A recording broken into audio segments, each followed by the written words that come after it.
What forms of foreign intervention shape Libyan wars?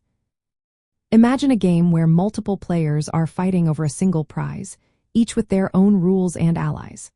That's what Libya's conflict has become, with outside countries playing key roles.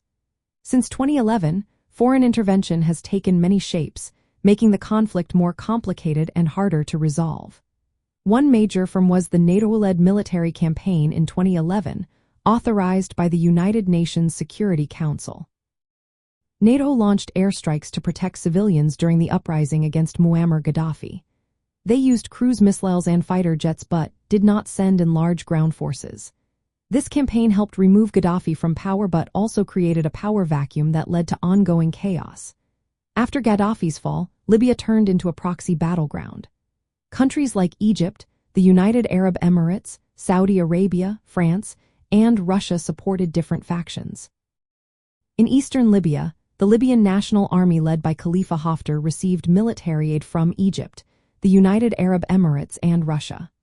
Russia's Wagner Group, a private military company, sent mercenaries to support Haftar's forces. Meanwhile, in western Libya, the government of national accord was backed by Turkey, Qatar, and Italy. Turkey sent troops and military equipment, motivated by maritime oil and gas interests. Qatar provided weapons and training, while Italy focused more on diplomacy and economic ties. Mercenaries have also played a role, especially Russian Wagner Group fighters, who conduct combat operations and secure key infrastructure. These private soldiers add a layer of deniability for their sponsors and make the fighting even more intense. Diplomatic efforts are also part of the picture. Countries like France and the United Arab Emirates have worked to legitimize Haftar's leadership, while Turkey and its allies push for recognition of the GN. Control over Libya's oil fields and central banks has become a major point of influence, with rival factions establishing parallel institutions backed by their foreign supporters. Airstrikes and naval blockades have been used as well.